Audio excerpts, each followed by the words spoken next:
Hello बच्चों, कैसे हैं आप सब लोग। आई होप आप लोग बिल्कुल ठीक होंगे और मैं भी बिल्कुल ठीक हूँ। मैं हूँ आपकी हिंदी व्याकरण की टीचर और आज पढ़ेंगे बच्चों हम पाठ नंबर 7 जिसका नाम है सर्वनाम यानी प्रोनाउन। चलिए बच्चों पढ़ना शुरू करते हैं। भाषा को सुंदर व स्वाभाविक बनाने के लिए वाक्यों में एक ही नाम अर्थात संज्ञा का बार बार प्रयोग नहीं किया जाता। भाषा में प्रायः सभी संज्ञाओं के बदले कुछ शब्दों का प्रयोग किया जाता है। क्योंकि ये शब्द सभी नामों के बदले प्रयोग किए जा सकते हैं, इसलिए ये शब्द सर्वनाम कहलाते हैं। सर्व मतलब सभी के लिए प्रयोग होने वाले, सभी के लिए प्रयोग होने वाले नामों को बच्चों हम सर्वनाम कहते हैं। चलिए देखते हैं, विशेष पढ़ते हैं। पहले संज्ञा के स्थान पर प्रयोग किए जाने वाले शब्द सर्वनाम कहलाते हैं। अब इस अनुच्छेद को पढ़िए। अमन कक्षा 4 में पढ़ता है। वह बहुत बुद्धिमान है। वह अपने माता पिता का कहना मानता है। वह अध्यापकों व बड़ों का आदर करता है। सभी लोग उससे बहुत प्यार करते हैं। उसके मित्र उसकी बहुत प्रशंसा करते हैं। इस अनुच्छेद में प्रयुक्त रंगीन शब्दों को संज्ञा के स्थान पर प्रयोग किया गया है, इन्हीं को सर्वनाम कहते हैं। बच्चों रंगीन शब्दों को देखिए जरा। सबसे पहले संज्ञा कौन सी थी? अमन था संज्ञा, क्योंकि अमन एक नाम है, वो तो संज्ञा हो गई।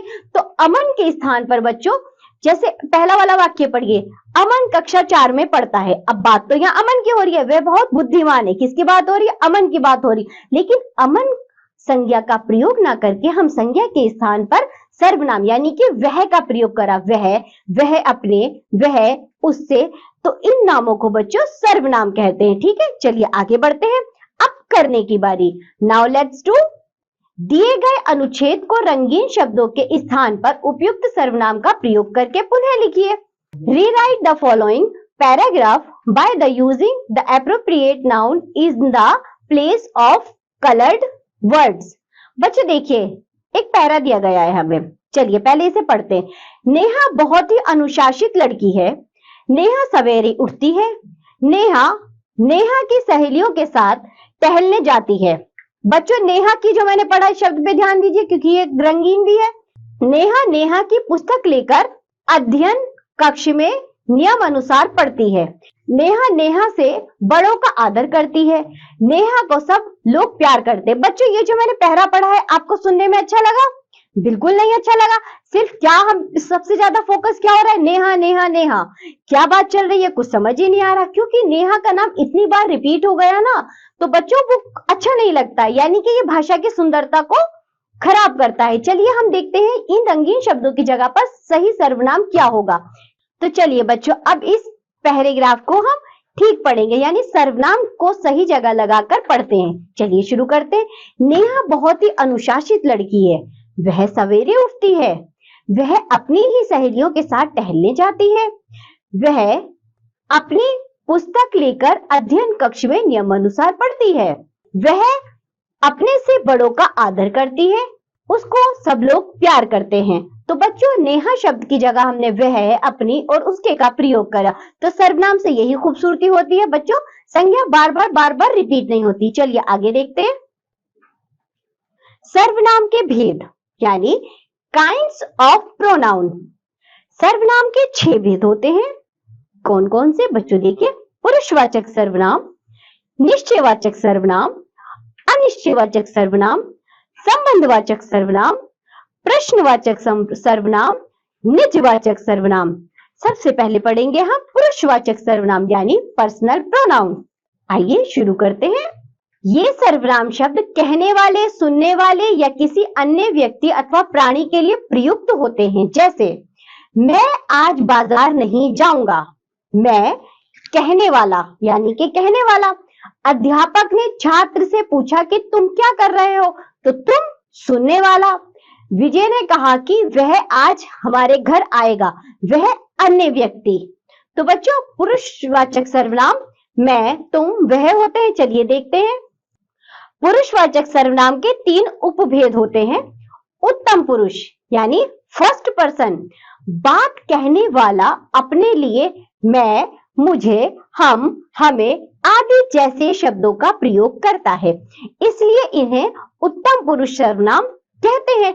जब बच्चों कोई सर्वनाम मेरे लिए, मुझे, हमारे का बोध कराए उसे कहते हैं उत्तम पुरुष सर्वनाम।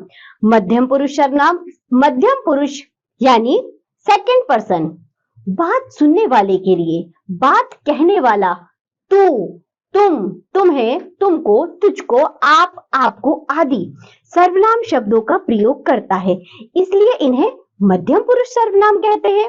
आगे देखिए बच्चों, अन्य पुरुष यानी थर्ड पर्सन, जिस व्यक्ति, प्राणी या वस्तु आदि के बारे में बात की जाती है उसके लिए वह, वे, उसे, उन्हें आदि सर्वनाम शब्दों का प्रयोग किया जाता है, इन्हें अन्य पुरुष सर्वनाम कहते हैं। बच्चों हमने पढ़ा अभी क्या, सर्वनाम का पहला भेद जिसका नाम था पुरुषवाचक सर्वनाम।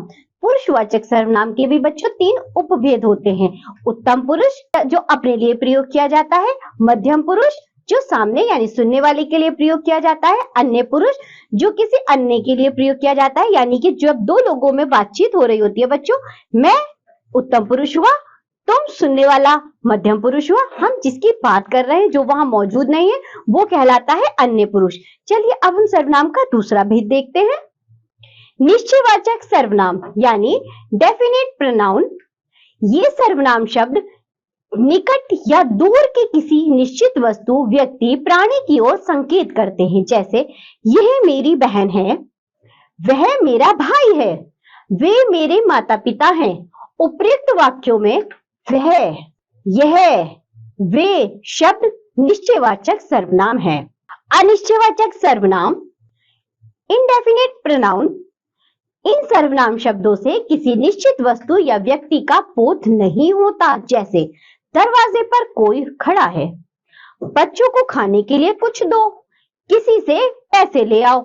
उपयुक्त वाक्यों में कोई, कुछ, किसी शब्दों से किसी निश्चित वस्तु या व्यक्ति का बोध नहीं हो रहा है, अतः ये अनिश्चयवाचक सर्वनाम है। संबंधवाचक सर्वनाम रिलेटिव प्रोनाउन, चलिए देखिए बच्चों, जो सर्वनाम शब्द वाक्य में किसी संज्ञा या सर्वनाम से संबंध प्रकट करते हैं, जैसे जैसा करोगे वैसा भरोगे, जो परिश्रम करेगा वही प्रतियोगिता में सफल होगा, जिसकी लाठी उसकी भैंस। उपयुक्त वाक्यों में जैसे का संबंध वैसे से तथा जो का संबंध वही से, इसलिए वैसा तथा वही शब्द संबंधवाचक सर्वनाम है। आगे देखिए बच्चों, प्रश्नवाचक सर्वनाम यानी इंटेरोगेटिव प्रोनाउन, इन सर्वनाम शब्दों का प्रयोग प्रश्न पूछने के लिए किया जाता है, जैसे तुम कहां जा रहे हो, दरवाजे पर कौन खड़ा है, तुम क्या पी रही हो। उपयुक्त वाक्यों में कहां, कौन और क्या सर्वनाम शब्दों का प्रयोग प्रश्न पूछने के लिए किया गया है, अतः कहां, कौन, क्या शब्द प्रश्नवाचक सर्वनाम है। निजवाचक सर्वनाम यानी रिफ्लेक्सिव प्रोनाउन, इन सर्वनाम शब्दों का प्रयोग कर्ता के निज यानी के स्वयं के अर्थ के लिए किया जाता है, जैसे मैं स्वयं विद्यालय चला जाऊंगा, मैं अपना गृह कार्य स्वयं कर लूंगा, वे अपने आप दिल्ली पहुंच जाएंगे, रवि स्वतः ही प्रश्न हल कर लेगा। उपयुक्त वाक्यों में स्वयं, अपने आप तथा स्वतः का प्रयोग निज यानी के स्वयं के अर्थ के लिए किया गया है, अतः स्वयं, खुद, अपने आप, स्वतः शब्द निजवाचक सर्वनाम है।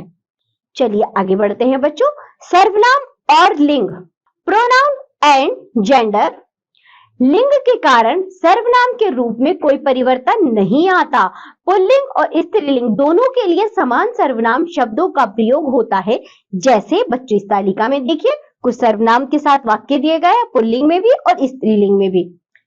मैं जा रहा हूं, मैं जा रही हूं, तो बच्चों इसमें मैं जो है वो तो एक सही रहा ना, मैं में तो कोई परिवर्तन नहीं आया, यानी कि मैं सर्वनाम को आप चाहे पुल्लिंग में देखिए या स्त्रीलिंग में प्रयोग करें उसमें कोई परिवर्तन नहीं आएगा। इसी तरह आगे देखिए, वह बाजार जाएगा, वह बाजार जाएगी, तुम क्या खा रहे हो, तुम क्या खा रही हो, आप कहां जा रहे हैं, आप कहां जा रही हैं, हम पढ़ रहे हैं, हम पढ़ रही हैं। तो बच्चों स्त्रीलिंग या पुल्लिंग के वाक्यों में सर्वनाम का प्रयोग करने में सर्वनाम में कोई परिवर्तन नहीं आता। आगे देखिए, चलिए अब करने की बारी। Now let's do. निम्नलिखित वाक्यों में से सर्वनाम शब्दों को छांटकर उनके भेद लिखिए। Separate pronoun and write their kind from the following sentences. बच्चों पहला वाक्य पढ़िए, नेहा को पीने के लिए कुछ दो। बच्चों पहला वाक्य क्या है, नेहा को पीने के लिए कुछ दो। तो कुछ तो बच्चों निश्चित नहीं है, इसमें कौन सा सर्वनाम आ जाएगा, इसमें आ जाएगा अनिश्चितवाचक सर्वनाम। और सर्वनाम किस शब्द में है, कुछ शब्द में। तो बच्चों पहले कॉलम में आप कुछ लिखेंगे और उसका भेद लिखेंगे, कौन सा, अनिश्चितवाचक सर्वनाम। इसी तरह कुछ और वाक्य दिए गए हैं, आपको छांटकर उनके भेद लिखने हैं। बच्चों ये पाठ यहीं समाप्त होता है। आज आपने जो भी पढ़ा, आज आपने पढ़े हैं सर्वनाम, आप इनका अच्छे से रिवीजन करिए, इनके भेदों को पढ़िए, उनसे वाक्य बनाइए। अब हम मिलेंगे आपसे अगली कक्षा में, तब तक के लिए बाय बच्चों।